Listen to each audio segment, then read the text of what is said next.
તો આજના દિવસનો મહિમા જાણ્યા બાદ હવે નિહાળીશું આધ્યાત્મિક મહાશક્તિ અને જાણીશું હનુમાનજીને પ્રસન્ન કરવાના કેટલાક ઉપાય।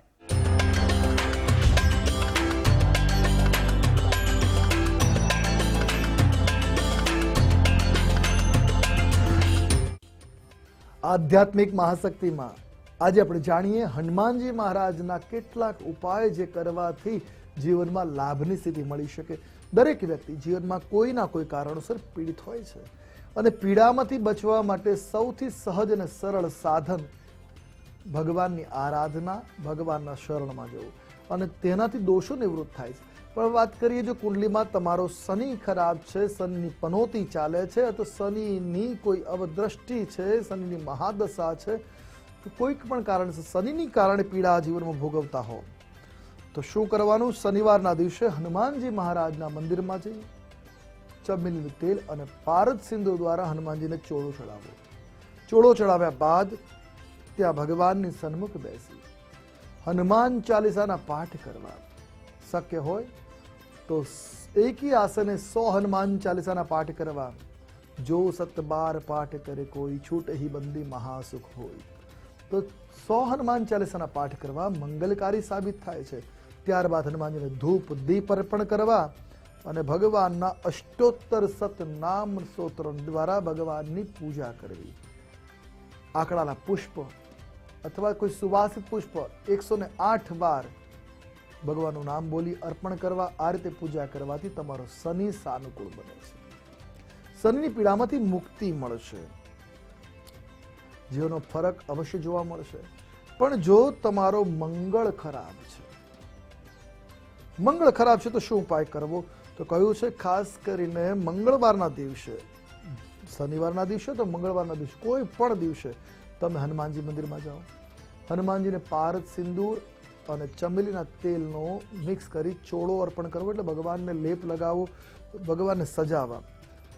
ત્યારબાદ સમસ્યાઓમાંથી બહાર નીકળવા માટે ભગવાનને પ્રાર્થના કરવાની છે, હનુમાનજી મહારાજને નિવેદન કરવું, સંકટો ઉપદ્રવો જે ચાલે છે એમાંથી મુક્તિ માટે પ્રાર્થના કરવી અને ત્યારબાદ ભગવાનને સૂરજમુખીનું પુષ્પ અર્પણ કરવાનું છે। સૂરજમુખીનું ભગવાનને પુષ્પ અર્પણ કર્યા બાદ પીપળાના પાન લેવાના છે, પીપળાના તાજા પાન લેવા। આ પાન ઉપર દરેક પાન ઉપર જય શ્રી રામ લખવું અને આમ લખ્યા બાદ 108 પાન ભગવાન હનુમાનજીના 108 નામ બોલીને હનુમાનજીના ચરણમાં કંઠમાં અર્પણ કરવા, એની માળા બનાવી હનુમાનજીને ગળામાં અર્પણ કરવી। આમ કર્યા બાદ ભગવાન હનુમાનજીની મંદિરની કે હનુમાનજીની પ્રતિમાની ઓછામાં ઓછી 11 અને વધુમાં વધુ 108 પ્રદક્ષિણા કરવી। આમ કરવાથી તમારો મંગળ અનુકૂળ બનશે ને જીવનમાં જે કામ બગડી રહ્યા છે એ કામમાં વેગ મળશે। હનુમાનજી મહારાજની કૃપાથી કાર્યો સરળતાથી સધાશે। જો ભય તમારા જીવનમાં પીછો છોડતો ના હોય, ભયની સ્થિતિ બરકરાર બની રહેતી હોય, કોઈ પણ પ્રકારનો ભય ડર લાગ્યા કરતો હોય તો આવી પરિસ્થિતિમાં 7 દિવસ સુધી પ્રતિદિન હનુમાનજી મહારાજની વિશેષ પૂજા કરવી અને સંકટ મોચન હનુમાન અષ્ટકનો પાઠ કરવો। આ પાઠ કરવાથી લાભ મળે છે, પણ પાઠ કેવી રીતે કરવો? તો કહ્યું છે પહેલા હનુમાન ચાલીસાનો પાઠ, ત્યારબાદ સંકટ મોચન સ્તોત્રનો પાઠ અને ત્યારબાદ પુનઃ હનુમાન ચાલીસાનો પાઠ કરવો।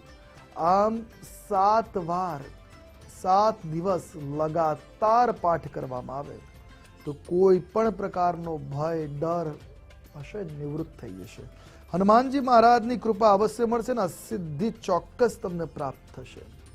અથવા તો તમે લગાતાર એકી આસને બેસી 100 હનુમાન ચાલીસાનો પાઠ કરો અને તે સમયે તમારું મુખ ઉત્તરાભિમુખ હોય એવી રીતે હનુમાનજી મહારાજનો ફોટો રાખીને પાઠ કરવો લાભકારી નીવડશે।